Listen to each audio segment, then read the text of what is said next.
Well, guys, the return of Jason Bourne didn't go so well. On this episode of Rotten Reviews, I'm going to take a look at the 2016 film Jason Bourne. It has a 55% on the tomato meter and a 55% on the audience score. It has 56,772 audience reviews as of today, being first week of January 2020. It is not exactly a great way to return to the franchise for Matt Damon. My opinion is he shouldn't have bothered, and he should have retired, at least as far as this franchise is concerned. He needs to just stop while he's ahead. I'm sure he's ahead financially, but let's just stop while we're ahead reputation-wise as well. This is really rotten. I'm surprised it actually has a 55% on the audience score because, to me, my overall impression of this film, I gave it a chance, and it strikes me as what in the video game world we call a walking simulator, and that's not meant in a complimentary fashion. For those that don't know, when video game critics call something a walking simulator, or a glorified walking simulator, or a very pretty walking simulator, along those lines, it may sound to the uninitiated that they're talking it up, but no, it's quite a disparagement. And it's also a very big disparagement in this film. This is Jason Bourne, 2016, The Walking Simulator. That's my opinion on this, but I have a whole lot more that I made a list of, a whole lot of problems that give this its rottenness, its rotten qualities, if you will. Now, 55% on the audience score. I'm surprised it's not a lot lower. I think it would be more fair at about 30% on the audience score, but apparently something in this franchise just sits well with some fanboys out there. And we're going to take a look at what's happened to this franchise. We can go back in time, to the first movie, The Bourne Identity. It is 83% certified fresh on Rotten Tomatoes, and that means it never dropped below the fresh status, not even one time during its critic reviews. It is 83% and 93% on the audience score. Almost everybody out there on YouTube, on random internet forums, considers this first movie to be good. It was different in its day. In 2002, it was like the vehicle that made Matt Damon a action movie star, so to speak. Now, I don't know if he's still considered that. If he doesn't stop, he's certainly not going to be considered that anymore. In any case, that's how it started. The Bourne Identity still has great reputation out there, and look at how many user ratings.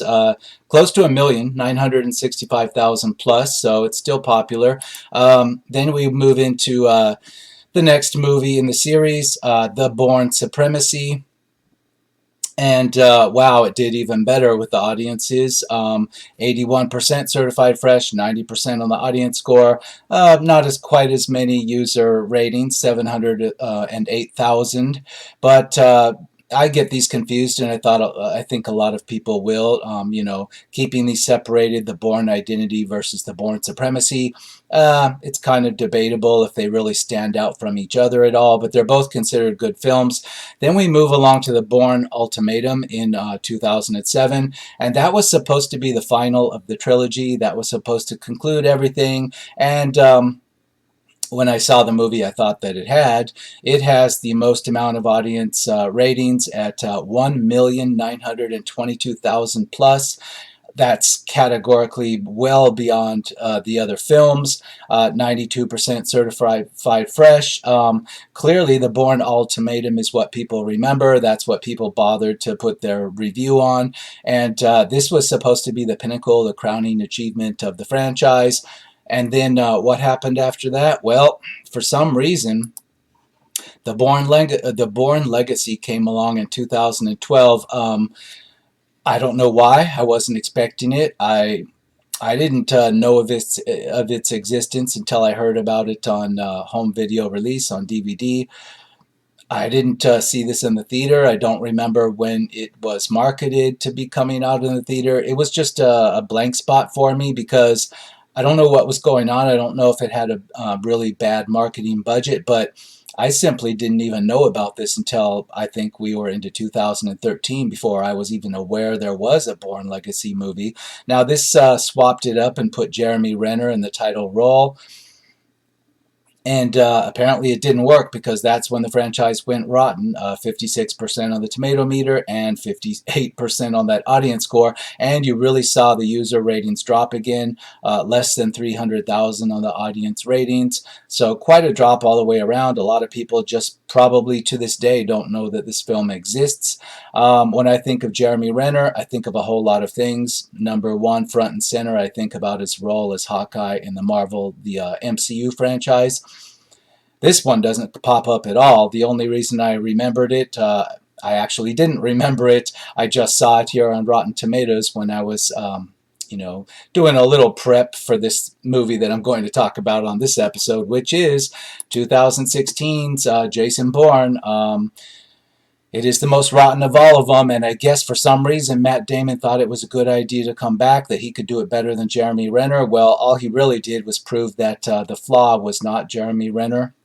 The flaw was just they really cheaped out on this franchise.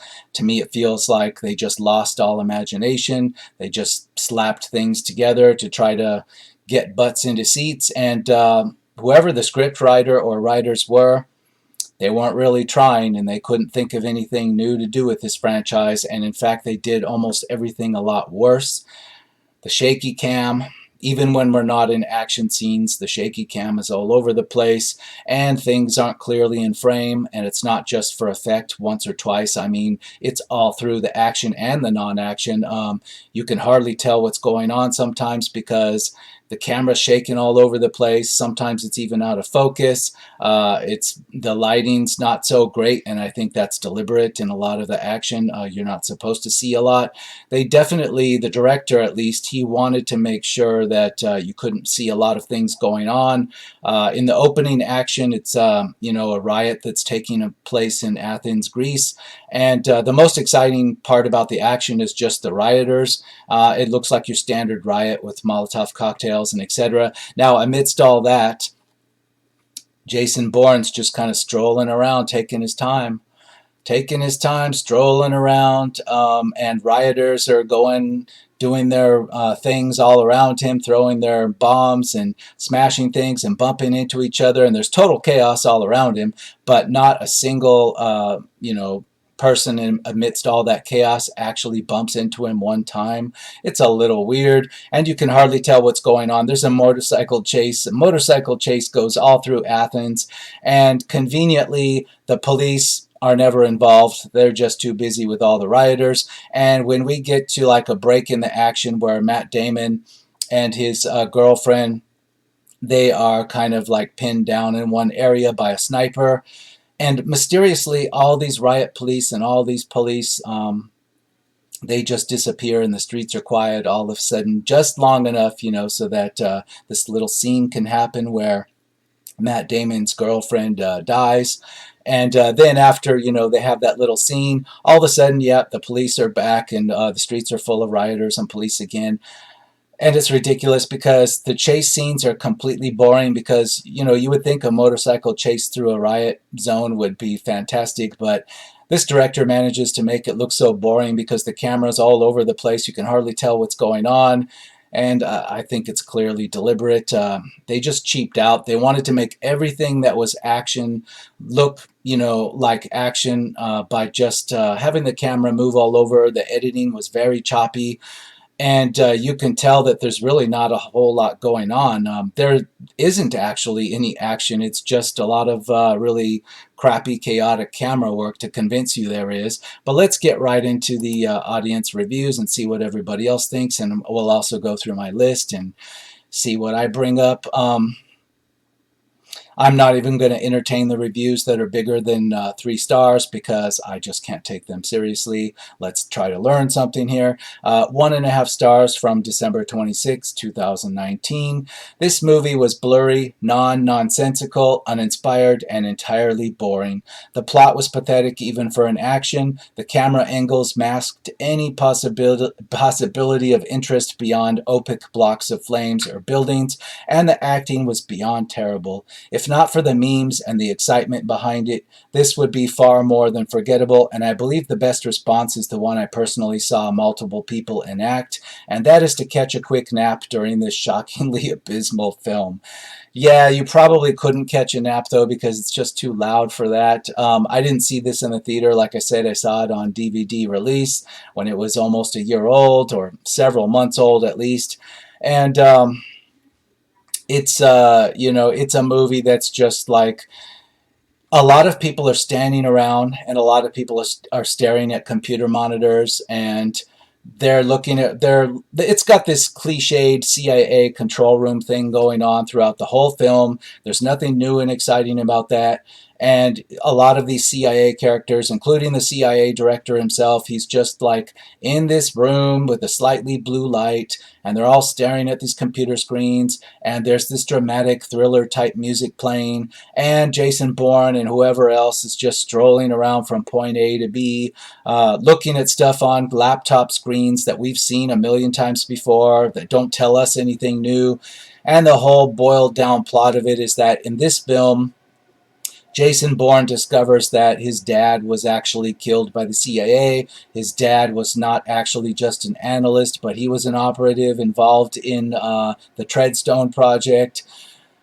And he has to exact his revenge. He has to kill the CIA director who was involved and this other sniper assassin character who was personally involved. He's got to get his revenge on them.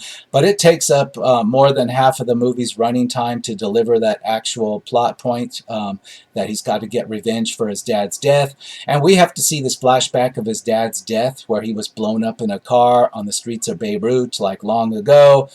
And we saw this once and it was enough, but no, for some reason the director thinks we need to see this flashback dream sequence of his dad dying just the same way, the same scene. We need to see it again like 5 or 6 more times just to be reminded that it's on Matt Damon's mind.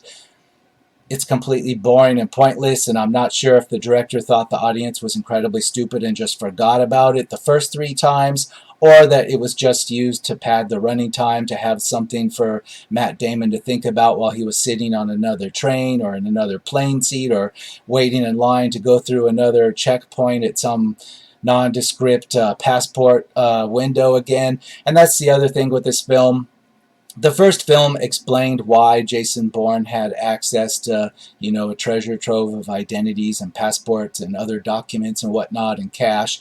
This one doesn't even bother. It just magically has him with an unlimited supply of fresh passports and identities that he can burn whenever he wants. He can go anywhere. There's no tension. He can get through any passports, any passport windows. He can get through any customs lines. He can get through any police inspections because he's always got magically these new identities to use and throw away, and he's always got the right amount of cash, and he's always got everything he needs.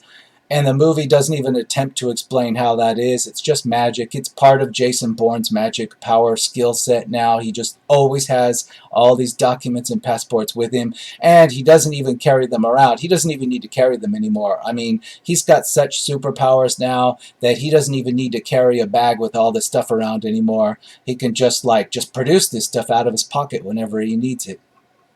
It's really bad. You want to call him a Mary Sue, but it's not quite a Mary Sue character because the first 1 and 2 movies actually showed how all that would have been plausible. It was part of the plot, but now we're to the point that it's just his magic power to have all this stuff going on that he can do. And there's at no point in the film do you think he's going to lose to anybody. There are multiple, little fight scenes with henchmen of one type or another, and they're completely unoriginal. They're completely boring. There's no action. He just uses a door to knock somebody out and take their gun and walk away. That kind of stuff is just done over and over. No suspense. He never gets a scratch. He even falls off a building at one point and somehow magically manages to grab an overhead telephone wire that shouldn't be there, by the way, but the movie put it there. And he falls 5 stories and manages to just get up and walk away. He's a superhero now, I guess. It's kind of reminds me a little bit of Bruce Willis in the last few Die Hard movies where he became a superhero. But this is just boring on top of it. At least the Die Hard movies, they just weren't straight up boring. They had unbelievable but at least interesting action going on most of the time.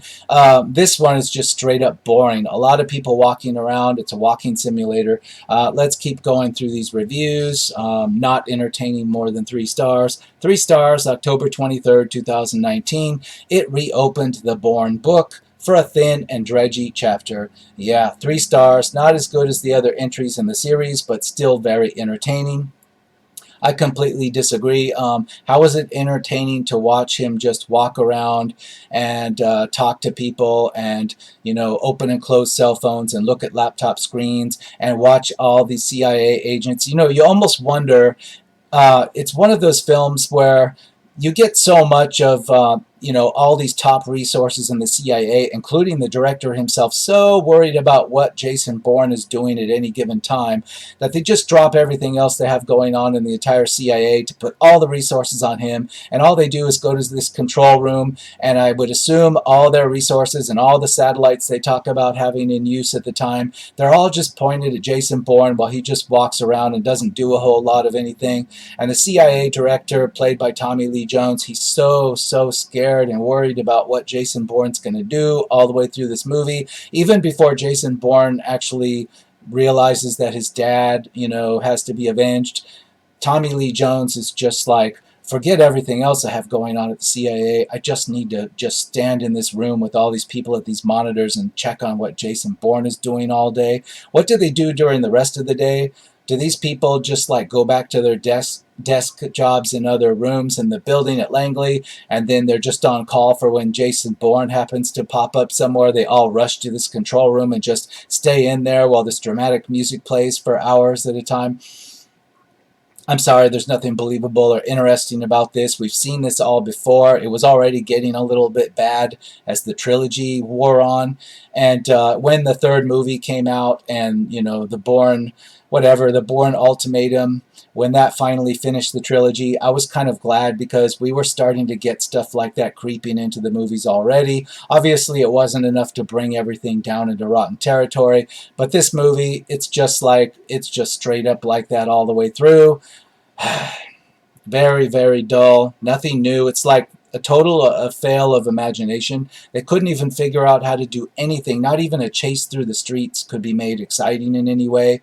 It was just completely forgettable and boring, and I don't know if you would even call it cliche, because most spy stories, including the Mission Impossible movies, the whole premise is cliche by now. It's always something about somebody has some kind of thumb drive with a list of double agents or a list of files the CIA just needs to not be made public. And, the MacGuffin USB stick with all these files has to be sought out, and it's an action ride where you're just trying to get those files from, the CIA is trying to get the files, and they'll do anything, and the heroes are trying to keep the CIA from getting the files, and they're trying to decrypt them somewhere, and then they have to go to some reporter that can somehow put them online. And I mean, we've seen this stuff so much before, and this movie does the same thing, but it just doesn't do it in any interesting way. There's not anything, not even one action scene or anything unique or new in this, not even a camera perspective,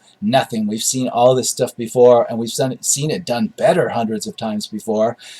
And this is just something that would work in a B movie, that would have like B movie actors, not Matt Damon, not Tommy Lee Jones. If it was a B action movie somewhere straight to Netflix and it just had B movie actors you've never heard of, it would have been more enjoyable than this, because this one actually kind of insults your intelligence because it has all these top name actors and it's using a well-worn name and a franchise and promising you something, and then it just betrays you and doesn't give you anything but boredom.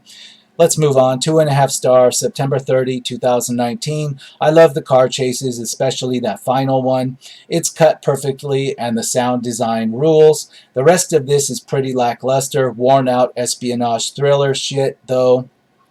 Jason walks and runs around with an overdone stoic charisma, while Tommy Lee Jones lazily shouts orders to his intelligence minions. Who cares? Yeah, I'll agree with the last couple sentences there. Who cares? Tommy Lee Jones is just shouting orders to people at monitors, and yeah, Jason is walking around from point A to B, and he's taking his time doing it, and it's not real exciting.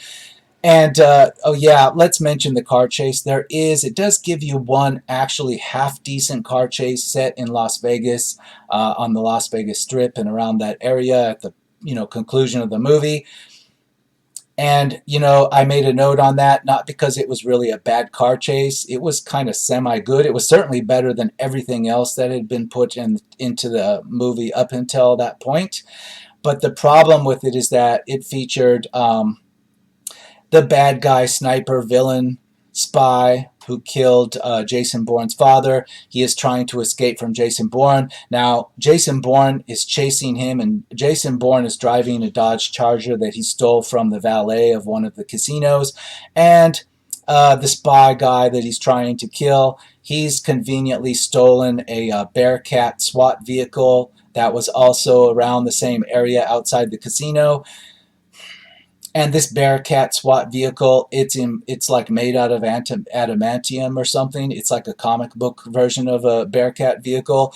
It literally plows through and rams and destroys dozens and dozens of cars and trucks on the street, bounces against concrete structures, bounces over and under cars, smashes things to bits, and it doesn't have so much as a single broken piece of glass on the headlights. It doesn't have a cracked window. It doesn't have one single scratch in the paint or any dust on it. It is completely ridiculous. It's worse than a comic book movie. It's just it's made out of indestructible stuff. Now Matt Damon's Dodge Charger seems like a real car, and it takes all this brutal beating when he's chasing the bad guy, but that's the only thing you have in this. The rest of all the action scenes in the movie are pretty pathetic and boring, and this one decent actual car chase at the end ends up in a they end up in a parking garage and then an underground storm drain section of Las Vegas. And not only do you have the SWAT vehicle that's indestructible that got the villain there, but once they go down into this storm drain system under the casino parking garage, it straight up becomes like the logic out of GTA, a GTA video game where, if you're trying to escape from the cops, I don't care if there's 20 cop cars and SWAT team vehicles are pursuing you on the streets. Once you go into the storm drains, the police, for whatever reason, just can't go down into those storm drains anymore. They see you go down in there. And in this movie, they actually see Matt Damon and the guy he's chasing go down into the storm drains. And the police don't even try to go down there. They don't chase, they don't pursue, and they saw them go down there. But once they go down in there, they're protected from the police. It's just like a bad video game like Grand Theft Auto. Grand Theft Auto San Andreas was like that. So anyway, let's move on. 3 stars. The thing with these type of films is they conveniently plant possibilities which wouldn't work in real life. He's just done a huge dump in Reykjavik, which has been flagged up. Yeah, okay.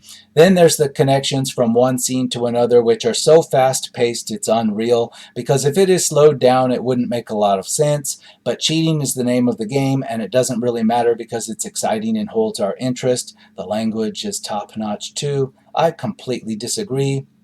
There's nothing exciting in this, but yeah, it is like a lot of different disconnected scenes that are not exciting, and they don't hold the interest. The only reason I sat through this whole thing was to find out how bad it would get. We went through half of this film before the full plot was even exposed. And then we had real big problems with the plot logic. For example, think about this. There's a side plot that doesn't have anything to do with the main plot. It actually doesn't. I thought it would have something to do with it, that the movie would tie this side plot in with the main plot, but it doesn't. It actually failed in this regard. And that side plot is that the CIA has actually made some underhanded deal with sort of like a Mark Zuckerberg character, an Indian version of Mark Zuckerberg, who's running a company called Deep Dreams or something like that, and it's kind of supposed to be some kind of social thing, like it's supposed to be like Facebook, like a fictional version of Facebook.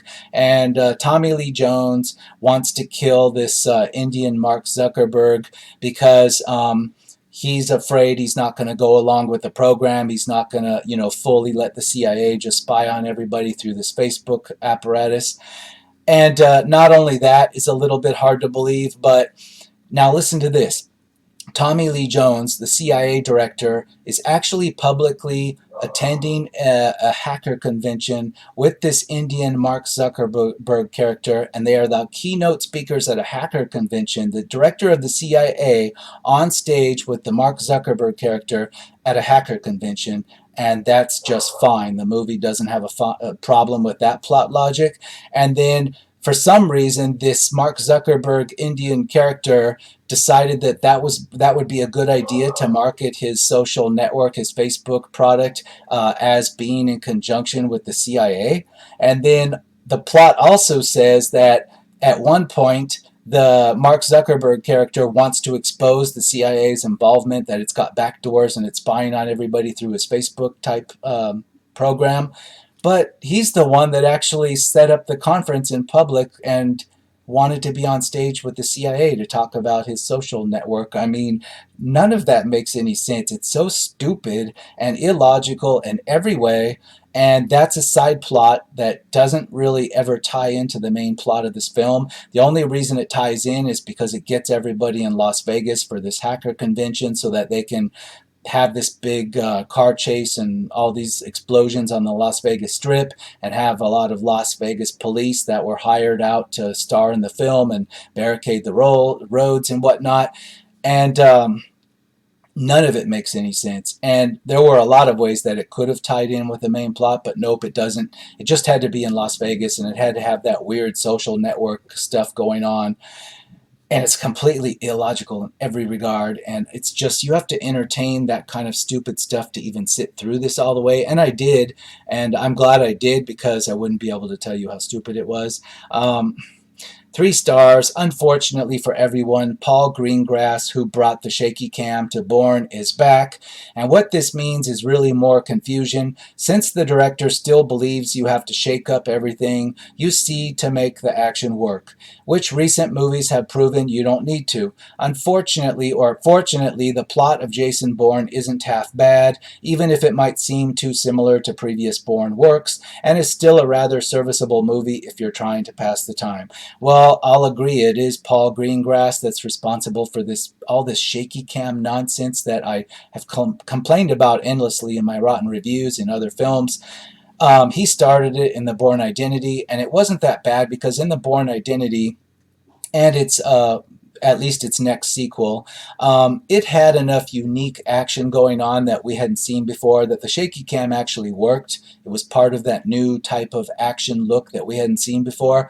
But now people are using shaky cam just as an excuse to try to make what would otherwise be a very boring scene look exciting and look tense, and also to cover up flaws in CGI, to cover up flaws in set design, and also just to cover up bad choreography and fight scenes. That's what people are using it for now in films, but it was originally used by this Paul Greengrass in the first Bourne Identity to actually create a visual style, and it worked very well with all the inventive fight scenes, particularly all the indoor and building-to-building fight scenes that the first Bourne Identity had.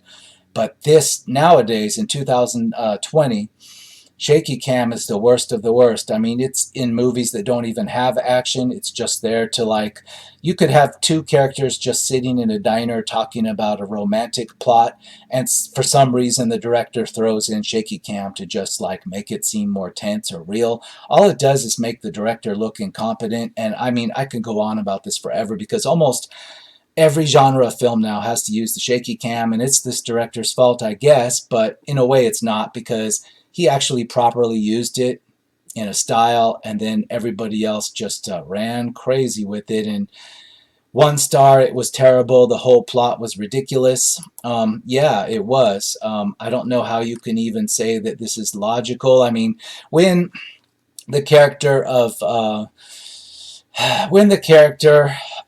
Jason Bourne, you know, when he goes to all these different laptops and he gets a hold of these files and he looks at the same files we've seen before in other movies, he must have seen these same files, particularly on this project, this Treadstone project. He's seen these same files on himself and everybody else in this project many times before. They've been in his possession one way or the other, and we get to see him looking at them all over again for long stretches of time as though there's something else he hasn't seen there. And what does it show us when it shows us these files on different various computer screens?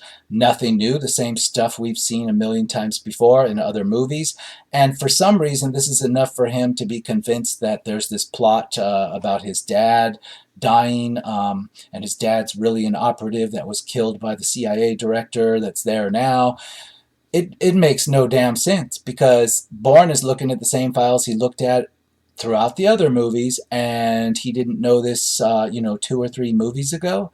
It doesn't make any damn sense, and it's what I call wasted footage. A lot of this is just wasted footage of Bourne looking at computer screens while the CIA director is looking at his computer screens and his minions are. Wasted footage, a lot of screens. They should call this either a walking simulator or perhaps like Bourne screen supremacy or something, because all it is goddamn computer screens in a lot of the runtime. Nothing exciting about that, is there? I mean, I'm looking at a screen right now and I'm not particularly excited about it. 3 stars, good, but falls short of the original trilogy. You're being way too kind. July 8, 2019, 2.5 stars. My main question is, why did you have to make another installment with Matt Damon? It felt like a cash grab that was poorly done. Matt Damon even looked like he wanted nothing to do with this movie. Some cool scenes and action sequences isn't enough to save this movie. Yeah, I'll agree that Matt Damon didn't really do any acting. He just kind of played himself. He didn't have much dialogue. He just looked at things. He did a lot of looking at things and looking at screens and walking around with just a stoic look on his face, like another reviewer mentioned. Didn't seem like he put much effort in there, and it didn't seem like the director really cared if he did or not. Everybody just went half-ass on this thing. 2 stars, June 16, 2019. Poor script, bad acting. I love the Bourne trilogy and was thrilled when this one came out, but it was poorly thought out. It was a mistake is what it was. Cash grab, I'll say okay. Logically, what's my easiest logical thought on this about what the motivation to make another one was? Cash grab. To say, yeah, okay, that one with Jeremy Renner, we knew it was no good because of Jeremy Renner. Of course, that's probably not why, but, the studio can say, Jeremy Renner, yeah, he's just not right to play that character. We're sorry, guys. So we're giving you Jason Bourne back, the original. We're giving you Matt Damon, and it's going to be so awesome. And then, of course, we got this because they had no intent of giving us anything. It was just a half-ass cash grab, no question about it. That's the thing that makes the most logical sense.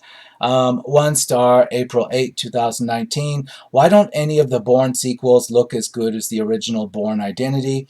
The shaky camera work that began in the first sequel got shakier with the next sequel, is now so erratic that the film is nigh unwatchable. Yes, I agree.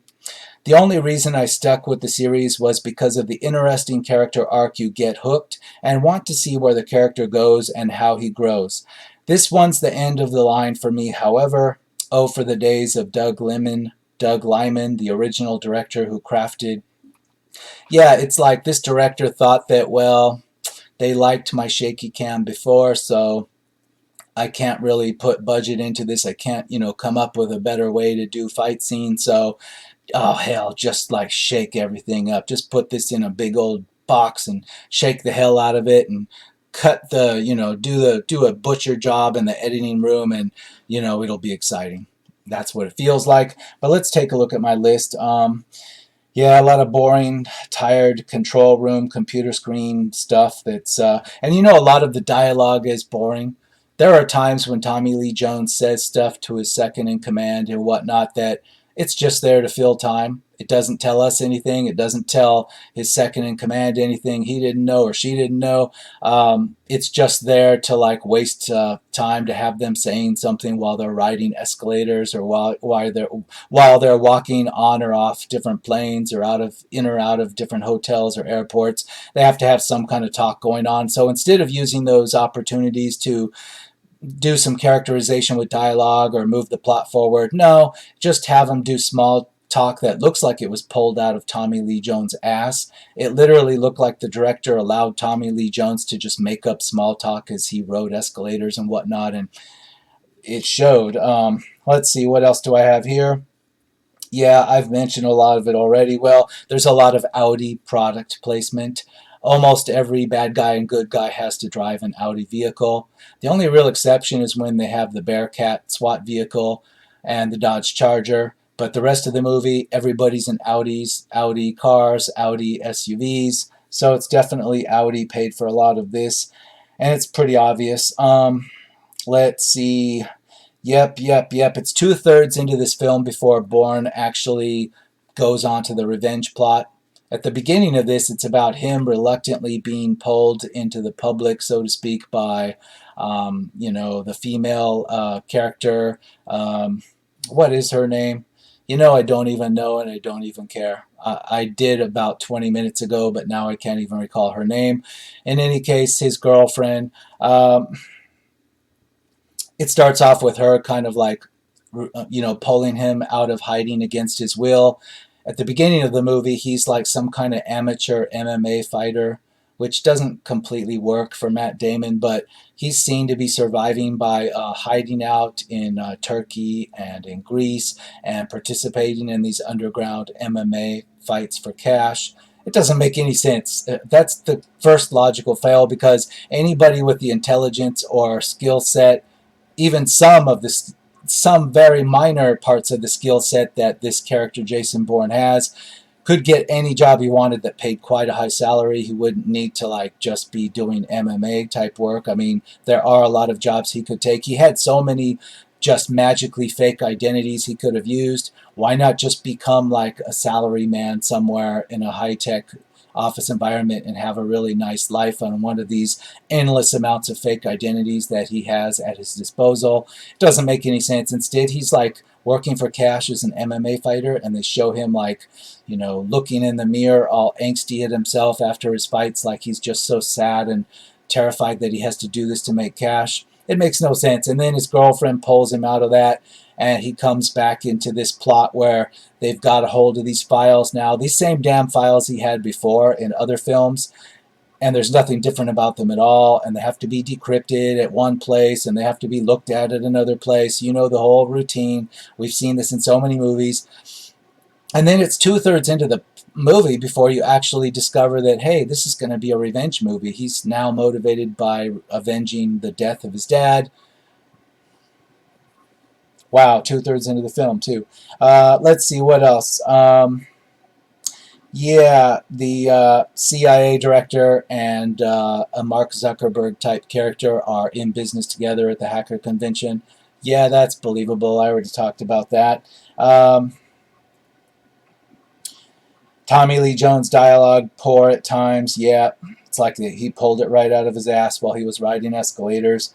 I think I've mentioned just about everything, and let's see what else everybody else is going to mention. We'll just go through straight up rotten reviews on this. 3-star and below. March 23rd, 2019, 3 stars. Quite good, and I've not seen any of the other yet. Oh, wow, then you've got some special stuff cut out for you. I don't know why you would watch this and not choose to just start at the beginning, but let's say you just saw this on cable or something because it was convenient. Well, I'm sorry, but you're in for a treat, because once you go back to the first one, you're going to actually say, hey, wow, this is a good movie, because this one's not. You think this is 3 stars? Wow. Wow. Half a star, February 26, 2019. Spoiler alert. Shouldn't have killed Nikki. That's her name, Nikki, the girlfriend. Shame on you, Bourne series, shame. I rage quit shortly thereafter. I choose to believe this movie never happened. Well, I don't think that's the reason this deserves to be rotten. I could care less about this character, Nikki. She shows up in multiple movies, and I always found her completely boring, and she's got the same expression on her face all the time. And I don't know what her point is. When I saw her show up at the beginning of this as some kind of, genius hacker character, that's when I was like, oh no, I don't want to see all this stuff. I mean, it was boring just seeing her, because the movie actually starts with her. And, they killed her off, and that was nice. I mean, that didn't make the movie that much better, but at least I didn't have to watch her with the same look on her face through this whole thing. I mean, Talk about a real downer of a girlfriend. She was just not something I looked forward to in any of these films. 2.5 stars, January 18. I'm not a huge fan of the Bourne movies in general. I feel like they are style over substance. This one is about on the same level as the others. Really? Well, then maybe you don't like the others, but I'll continue. It feels very familiar. There are some tense moments that are pretty good. Tommy Lee Jones and Alicia Vikander do bring some fresh life to this franchise. I thought Riz Ahmed's character was a bit out of place. His stuff didn't really work for me. That's the Mark Zuckerberg-like character. The car chase at the end was ridiculous and way over the top and defied logic. All these police are chasing them, right, but then after they go into the underground storm drain, the police just can't go down there. That's straight up out of a GTA video game.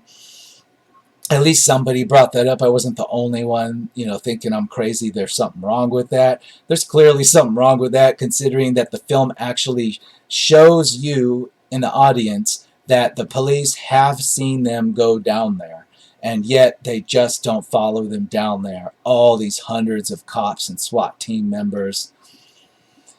Let's move on. 2.5 stars, January 17. I thought this was going to be less cliche. Well, it was already becoming cliche by the third movie, but yeah, they didn't even try here.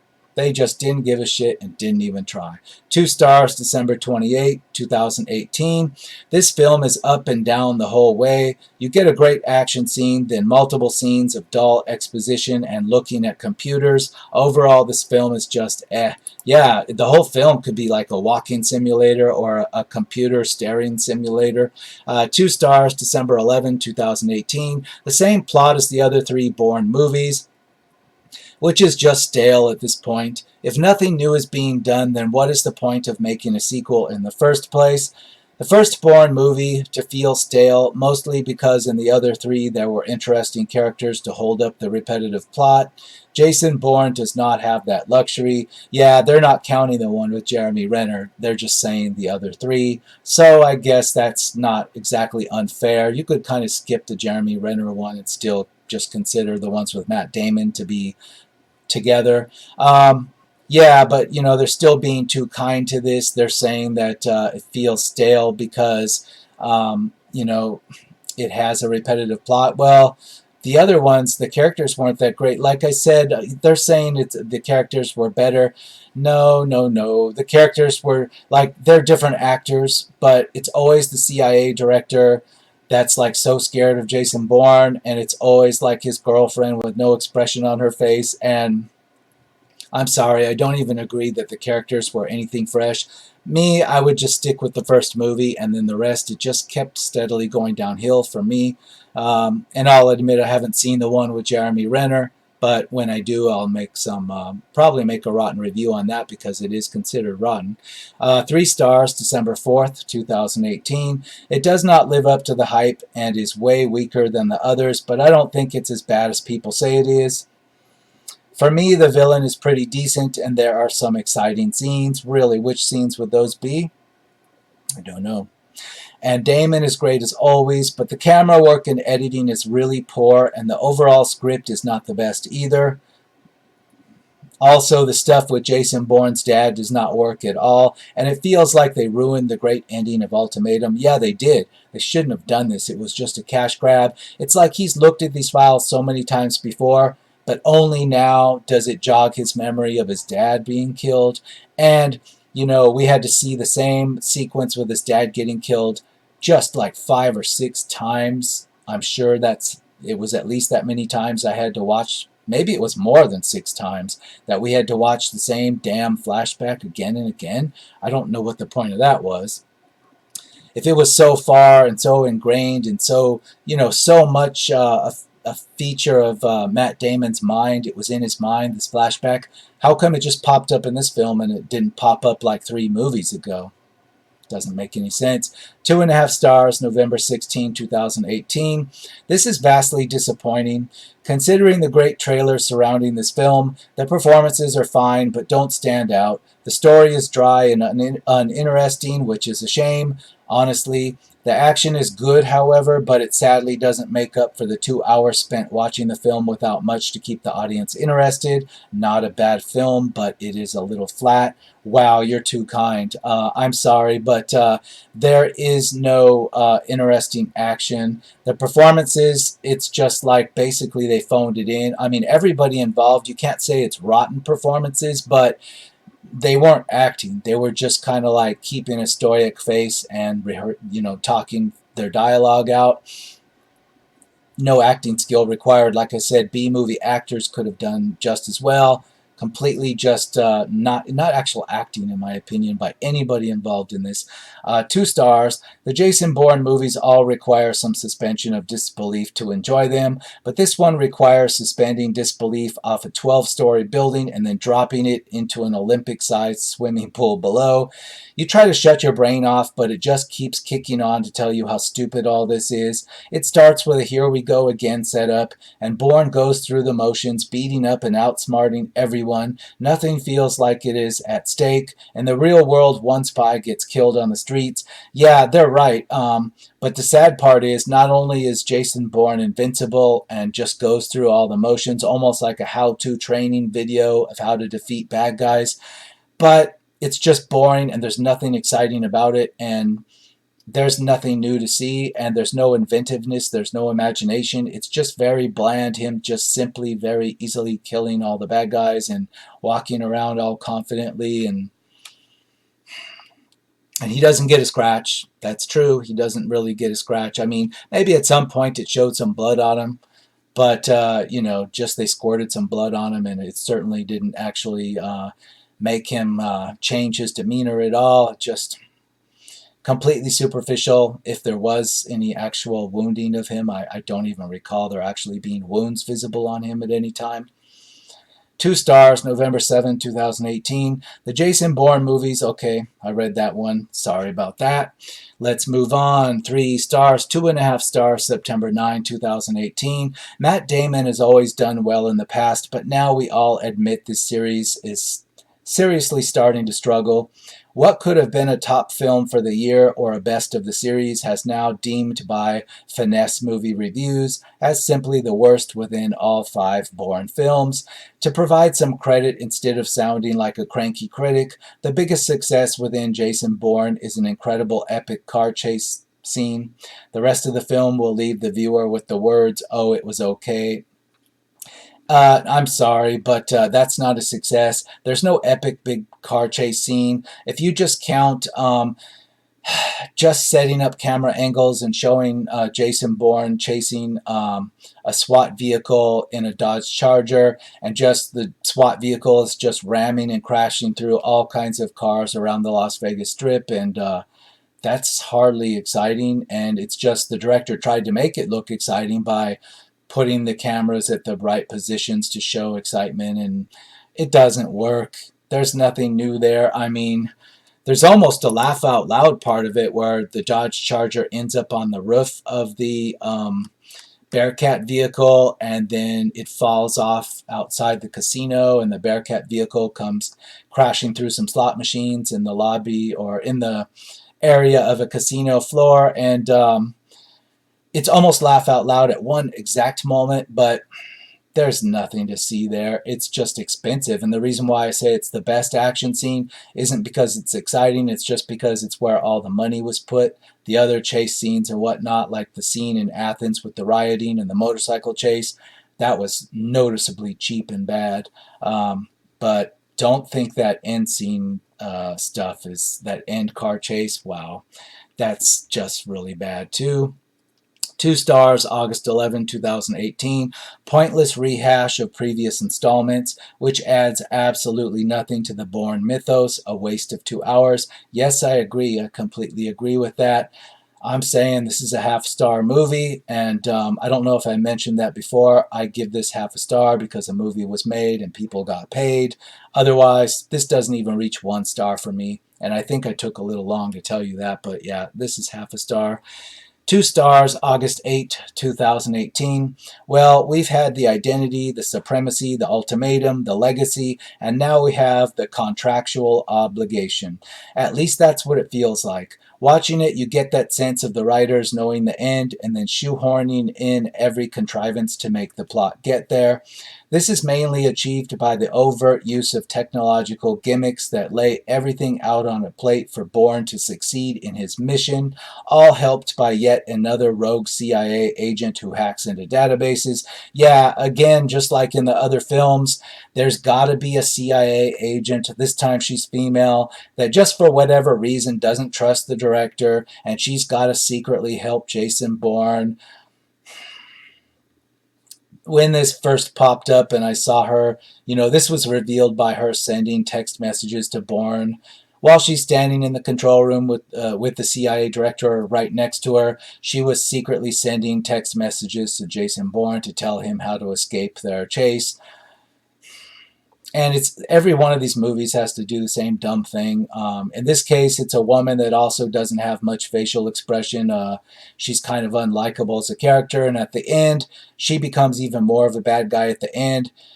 She doesn't really have a motivation for what she does. You would think that she's motivated to help Bourne because she's a true patriot and she realizes the CIA is doing the wrong thing. But no, in the end, it's revealed that she's just looking to climb up and get rid of the director because she wants to be director of the CIA. She wants to move up in the ranks, and she's just stabbing people in the back, and that's why she's playing the good guy to help Bourne. But we've seen this all before, and there's nothing new here, and it's very boring. 3 stars, August 6th. Once again, Paul Greengrass is back doing what he does best. Really doing what he does best. I'm thinking, like, if you're talking about he knows perfectly how to do shaky cam, I'm sorry, but it doesn't work in this one. But let's continue. Disorientating his audience with manic camera moves, zooms, and very fast cutting. The story is somewhat forgettable and lacks the level of tension of the previous movies in the franchise. It's still a decent movie, just not a great one. Well, see, they're just saying what I'm saying, that the camera work is complete garbage. It's shit. But yet they're giving this 3 stars? Really? You're telling me the director was a shit director, everything he did was shit in this film, and yet the film is a 3-star film? So you're just like maybe you're just like a Matt Damon fanboy. You've got posters of him on your bedroom wall. Is that what's going on? Because I can't imagine how you could see this as 3 stars after what you just said. 2 stars, August 5, 2018. Whatever it was that made the first 3 movies great is totally lacking in this movie. From the word go, it is just more of the same, but without any purpose of being. It is completely bereft of story and originality. What was the point of this movie? One word: money. That was the point. Yes, cash grab. Cash grab all the way in all its glorious half a star. It is a cash grab. Here's 3 stars, July 25, 2018. Jason Bourne's fast editing delivers plenty of thrills, although in a somewhat messy way that previous entries didn't have. Wow, you're just being so kind here. I almost don't believe you, but let's move on. Half a star, July 23rd, 2018. Terrible, nothing like the others. Literally walked out halfway through. Well, if you were in the theater, my condolences, and I agree, I would have probably walked out as well. It's sad, when you paid, you just don't feel like walking out because it's like you're double screwing yourself. You think maybe if you sit through something, you'll get some kind of enjoyment at the very end to make some of your money well spent, but yeah, I could see you just walking out halfway, because if you were halfway into this at the movie theater, you still didn't actually get the full plot going yet. You still didn't have a real plot going on yet, and that's pretty bad. 3 stars, July 16, 2018. Although the plot is not great, it is good to see Damon back in the role. This film sets up the franchise for more films in the future, but it will need to change the focus if it is to keep audiences interested. Oh, no, no, no, no. Please, no. Don't do this again. Please don't do this again. Yes, the music that we know at the end plays just like all the Bourne movies. But please don't give us another one. Yes, it shows Matt Damon walking away without a scratch again, with that look on his face and the music playing just like the other ones. But please, please, please, just stop. Please, just stop. Half a star, July 15, 2018. A shadow of the previous films. Yes, exactly. It's just a cash grab. Not reading 5-star reviews. 3 stars, July 2nd, 2018. There's signs of a good Bourne movie in there, but it's diluted with mindless action. I don't know what would be good. You would have to just pick like one 10-minute nugget out of this, and I don't know where it would be though, because almost everything in this is so flawed and boring that there's nothing you could like. If you went into this with an editing room and you just like tried to make something good out of this, I don't know how you could do it. Half a star, June 25th, 2018. Wow, what a turd. I was rooting against Bourne. Who was this movie about? Time to hang it up and let Aaron Cross take over. Yeah, the movie was kind of, it had, like I said, that subplot with the Indian Mark Zuckerberg character going on, and it never tied into the main plot. So yeah, the movie diverted away from what should have been the main plot, and you didn't even get the full main plot until 2/3 of the movie was already expired. You finally find out that it's a revenge thing. Complete fail. It's like, yeah, what was the point to it? There wasn't really. Let's see, was there a point? Matt Damon, he's, okay, Jason Bourne, he's an underground MMA fighter, okay, at the beginning. At the end, he is now, he's not an underground MMA fighter, but he's like just walking away, the same Matt Damon, not really knowing anything more or less than he did before, but now he's got more enemies, of course. He's got more CIA enemies that he's made enemies on along the course of the film, and he's hurt and killed more people and probably made life a little tougher for himself. But is he going to return to being an MMA underground fighter now? And is that how the next movie's going to open? I mean, please no. Please, please no. 3 stars, June 13, 2018. Even 9 years later, this updated Matt Damon-led Bourne seems content with retelling the same increasingly violent plots of old, though it's now agreeably simpler and impressively still pulling out intriguing character points. No, it's not. Like, first you get your thumb drive with your list of files, then you find out it's encrypted, then you have to take it to some guy that can encrypt it, then you have to fight him before or after, it doesn't matter, you kill him, then you go on the run again, then you have to like circle back after you find out that there's something in your past you didn't know about from before in those files. You have to circle back and attack the guy that's hunting you. This is all standard stuff we've seen in so many films, including Mission Impossible. I'm sorry, but just stop. Please just stop. There's nothing intriguing here. And all the characters, there's nothing intriguing. They just walk around with no expression on their face, looking like they're assholes. 1.5 stars, May 22nd, 2018. Another very average follow-up with little to add. Really makes you realize how great the trilogy was and how unwise they were to try and keep milking it. I'm a Matt Damon fan, but this is really below par. Yawn. Yeah, exactly. I like Matt Damon in a lot of stuff. I didn't think he was that great in The Bourne Identity as an action hero. I didn't think he was bad, but I mean, I thought the movie was good. But yeah, he's getting older now. Maybe he should just move away from this. Just don't do these action movies anymore. Just don't do it. You know, they can try to, get him in shape to make him look like an MMA fighter. Fine. Somewhat fine. You got to kind of hand wave some of it away. But he's not a big guy, and he's not built to be an action hero. And you need to like just move him out of this type of thing. I think that's my opinion. 3 stars, April 2018. A rehash of the classic trilogy with most of the new characters just being carbon copies of those from the aforementioned trilogy. Where the hell is Pamela Landy? While Stephen coming off is kind of lazy, Matt Damon has only 25 lines in the entire thing. Yeah. Though the silent protagonist thing he's got going on does help represent his state of loneliness, one thing that bothered me, like everyone else, is that they used Matt Damon's audition footage for a live-action One Punch Man movie in the trailer. Yeah, I didn't see the trailer, but a lot of these types of movies, when they're not even putting the effort into it, they're just like, they're just taking nuggets out of the film, and they're actually changing the script of the film to get those little tidbits that they can work together in the trailer. And sometimes the production company actually passes off the script to a trailer company that specializes in making trailers so that they can work the script over a bit to get the right kind of trailer out of it. So nothing surprises me about that. If they used Matt Damon's audition footage for the trailer, it doesn't surprise me. That's the low levels you sink to when you're into a cash grab mode. You'll do anything to get people just to purchase the tickets very quickly on opening night before they can spread the word that this is rotten. That's all they need to do. 2.5 stars, April 6, 2018. Jason Bourne is raw evidence that the Bourne saga is running out of fuel. It's been out of fuel since 2007, really, it has. When I saw the final one back then, I didn't think it was that great. I know Rotten Tomatoes says it is, and I know the audience score says it's above 90%. It says it's so fantastic. But personally, the last Jason Bourne movie, the trilogy ender, I found it kind of boring. There wasn't anything new to see for me. So this is complete garbage to me.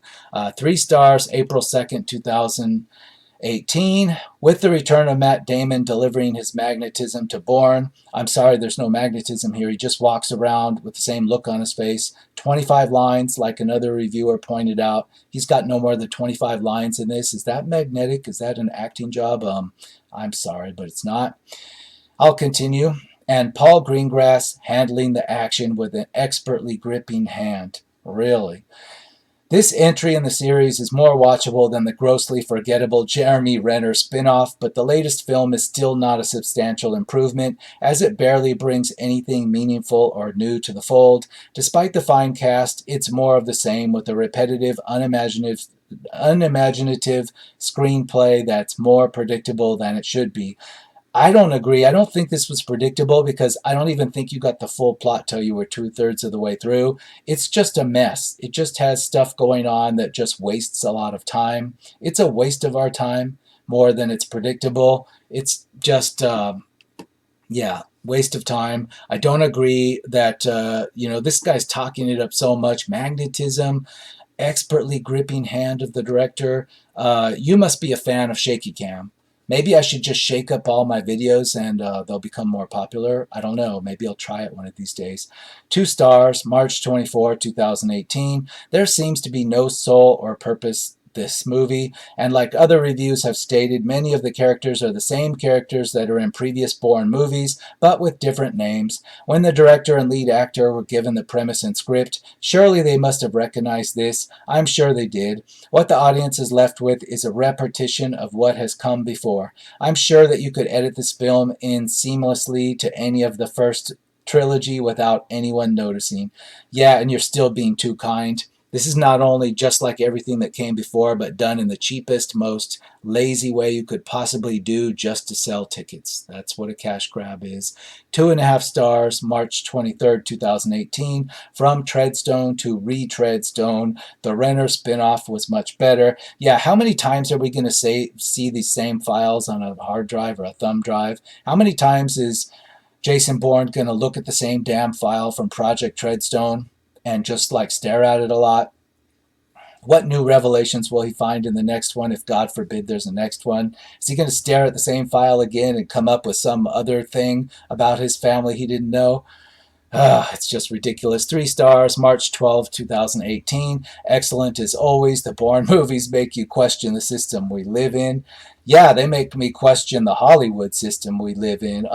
They make me question, like, why people buy tickets to stuff like this. If you mean the system, the larger system, like you think this movie's delivering some kind of theme on modern society, like I said, the only theme that goes in here is like, why does Hollywood keep doing cash grabs and will they ever stop? Otherwise, there's no larger theme here. It's just a waste of our time. Let's check it out. 55% on the audience score with only 56,000 user ratings. This is going to be forgotten about pretty quick if it's not already, and I'm sure Matt Damon wants everybody to just forget about this. I highly doubt there's going to be another one. Please, no. 55%, that could drop to like 25%. I would still think it was fair. Why 55% of the critics actually had something good to say about this? They must be Matt Damon fanboys. They have to be. There's no other way. There's no other rhyme or reason to that. I've seen critics put stuff like this in the single digits. That's how bad this is. So, critics, yeah, right. Let's just say I don't ever want to have to sit through this again, and I will see you on another episode of Rotten Reviews.